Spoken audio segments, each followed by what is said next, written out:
Welcome to the Enneagram with Chelsea and Nicole. This is a positively deviant culture podcast anchored in the Enneagram. In this episode, we explore the paradoxes, and this is another really crucial part to filling out the full picture of what's happening for the 8 and why. Before we get too far into it, though, just a quick reminder. Every episode, I want to remind listeners that this isn't a prescriptive fixed tool and that our conversations are designed to work with the material and the ideas in an exploratory way. As long as I've been working with the Enneagram, my knowledge and application continues to evolve, and that's what we're here to do, to continue to learn together. Yeah, and you brought paradox as another missing piece to understanding the complexity. So I'd love to hear kind of like how you view paradox and the importance of it. The paradox episode is my unique take on some essential, less visible truths about each type. It's in the paradoxes of each type where there is a trove of hidden treasures and insights into each operating system. And what I love about what this section highlights is that it exposes just how deeply we get it wrong, that we are both way worse and way better than we think we are. So buckle up because here we go. What's fun about eights in the paradox episode is that because eights are the most extremely externalized creatures and have the most extreme externalized operating systems, these paradoxes are pretty extreme and intense. And so it makes it so obvious. Eights are gifted with this enormous energy source, which is power. And how wonderful and amazing and even necessary that is to overcome obstacles, to win wars, to move mountains, to do all of the most challenging things. However, it's that same energy source that can absolutely also be equally destructive and can kill you. So the paradox in a metaphor is that when eights try to defibrillate people who are not dying, then we can kill. We are gifted with the job of saving lives and bringing the dead back to life. However, that same power is a source of death, and we can also kill people just as easily as save them. That's the biggest and most intense paradox of being an 8. I can imagine that if that kind of power source is being applied to the already alive, that the response from others would be just like, all right, that's enough, got it. And that could be really harmful to relationships. Yeah, it could be overwhelming and it's unnecessary. What it looks like for eights is using more energy than what the situation requires. Because we have so much energy, it's very easy to use it because it's there. We are that source of energy. However, that's where it goes wrong. And it's really consistent, like even with how eights walk or talk. Like it's something I have to turn down the volume of my mic the majority of the times because I am yelling. Unnecessarily yelling because it's just I have this energy inside and it needs to come out. So it requires a lot of discipline and consciousness to tone down my volume, to walk less heavily and less intensely, to moderate the kind of intensity that I'm putting in my environment, and especially when others are present because they have to deal with that energy. So the paradox is that in an eight's desire for contact in a way that gives life and in a way that is a conduit ends up being death and destructive and kills. In the literal metaphor of the conduit, they need a regulator, otherwise they explode, right? To regulate that source of energy. I, integrating into 8, have also been called out on how loudly I speak. And so 8s can be, and maybe sometimes rightly so, criticized for yelling at people. And that's just the passion and energy that they bring to all situations. So talk about that more in the misunderstandings episode, but Yes, and it also works as a paradox because the gift of 8 is passion. Like eights teach the rest of us how to have passion, how to engage passion, how to bring the fire and the intensity in any domain, whether that's love or peace or truth or justice. We can engage with passion in a way that we care and in a way that is connected. Passion is connected to the heart, it's connected to the mind, it's connected to the body. So passion is the thing that connects all of the spheres of our humanity. And this is a good and brilliant thing. How it goes wrong is when that ends up being dysregulated and singular, and then it turns into anger or just a flailing kind of intensity that ends up being hostile. Some others are the agency that eights have, the ability to have self trust, the ability to have self directedness. This is a gift, right? But misused, it can turn into controlling others. Because in our desire to not be controlled, we can end up controlling. So the ability and desire that we have to maintain our own sovereignty, we can interrupt other people's sovereignty in the process. Does that manifest as sort of a bullish behavior or steamrolling when you talk about controlling? Well, there's a couple paradoxes here. One is that in our desire to not be controlled, we will control that which we feel might control us. So there's something preemptive, right? So, and that's usually environmental or with people. So, eights will preemptively control others so that we're not controlled. And that comes from a paradox because, intellectually, I don't want anybody to be controlled, including myself. And yet we will paradoxically control, which is the very thing we're against. So that's one paradox. Another paradox in this realm of bullying, when we self advocate, we're going to put pressure on anything external in order to get what we want. And inside putting pressure on our environment or others, we can do it too much to where we are controlling or bullying others in order to get what we want and what we need. And in both circumstances, it's this overvaluing agency to the extent where it's harmful, or overvaluing that gift of self advocacy where it becomes harmful. So, again, just calling out how these are inherent gifts when over applied become destructive.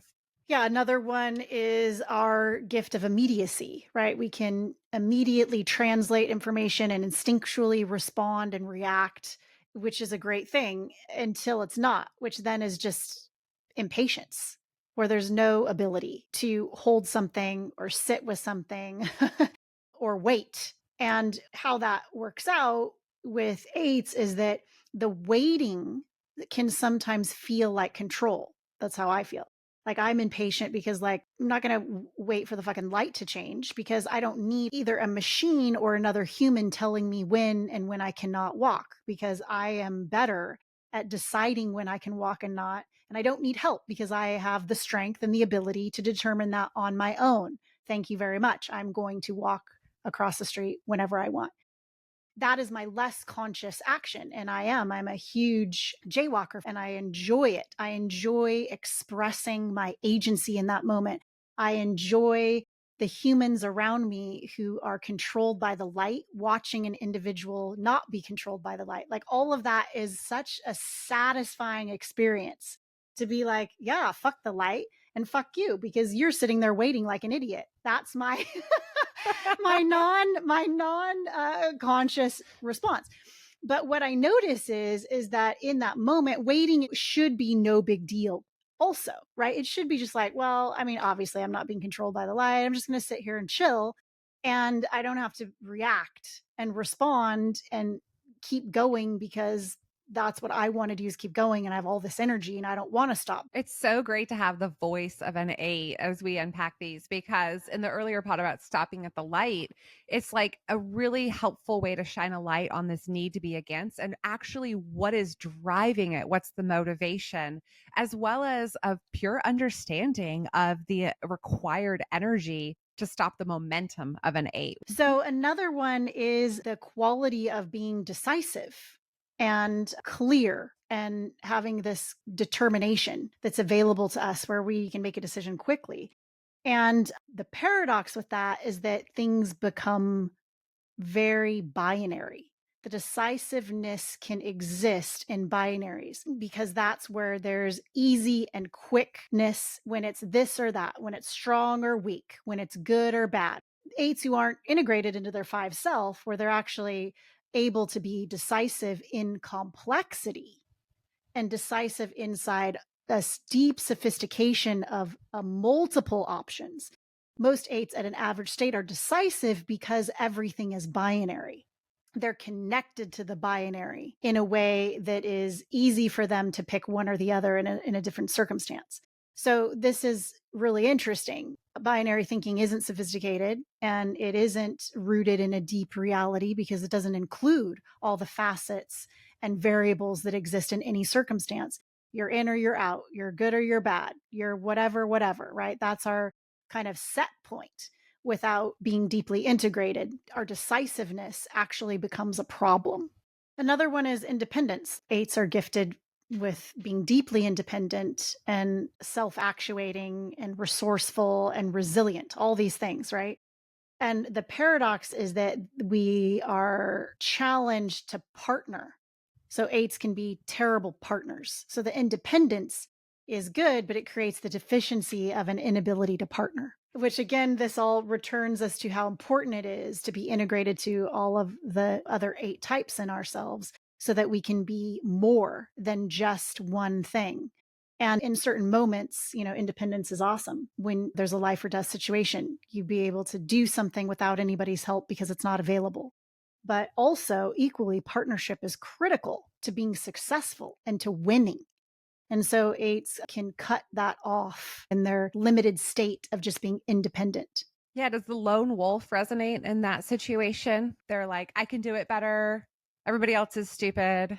I don't need all of that. And they really can do a lot of it on their own until they can't. Yeah, exactly. I think that eights are less do it ourselves. Mm. We're more dictating what everyone else should Mm. do. So eights are pretty connected to the fact that others are required, but we're the ones who are dictating and delegating all of the things, which isn't always great partnership. Another one would be our relationship to being fearless and confident. We're gifted with self confidence and we don't have a lot of fear because we value taking high risks and we don't mind dying. And there's another paradox. At one area, we're fighting death with everything in us. And then on the other end, we don't mind giving our lives for life. As long as we give our life for life and not death, there's an interesting paradox that eights have with death because we're not afraid of death itself.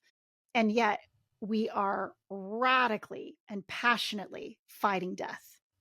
So that is a paradox. And then this connected to fearlessness and being confident, we can be overconfident and overestimate our strength. And this is a consistent one that I've experienced where I feel like I'm big enough and strong enough to overcome. That's my baseline. I know this. And generally that's true. However, in many circumstances, I am not powerful enough or strong enough to overcome the particular obstacle that is in front of me, and particularly inside relationships. If there's something that is relationship that is requires two people, and I have often overestimated my strength, that well, as long as there's one person in the relationship who can overcome, then the relationship will work. And then that's not true.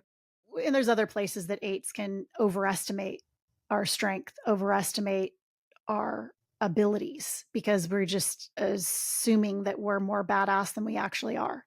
We really are deeply gifted with empowering others, and yet we can also intimidate others, which is the opposite, right? Like if we're really committed to empowering people and connecting them to their own agency and their own value and their own ability, their own strength, then the last thing you want to do is strip that from them and make them feel powerless and make them feel weak, which is often what intimidation looks like. And then to be clear, which we'll get into this in the misunderstandings, that eights are often not intentionally intimidating. All others are just intimidated by them being themselves. But there are places where eights will bully and intentionally intimidate and use their power against others. And this is a huge paradox and a sad place because our job in the world is to empower others, to share our power, to give it away freely, and to fight for other. And then what we will do when we're disintegrated inside this paradox is we'll strip the other of their power and kill them. That leads us really nicely into the misunderstandings episode because part of the goal with that episode is to surface what's really happening internally to build a list of compassion points so that when you have this kind of interaction, there's an understanding of why that can lead to repair, that can lead to compassion. For eights, the invitation inside all these paradoxes is fundamentally mercy, is a place of softness, and really is that integration to our two self. Is that when we can see mercy and have grace, that's where we can achieve our greatest power. And then we need our five self in order to see those places clearly, in order to make the distinctions and to enter the context in which any of that matters. The invitation for eights is to be more expansive in our relationship to strength, that strength requires a commitment to mercy and grace. Yeah, and that mercy is the path towards justice, which is the ultimate goal. Thanks for listening. To engage or work with us, reach out via the link in our show notes and make sure to click on the follow button so that you don't miss out on future episodes.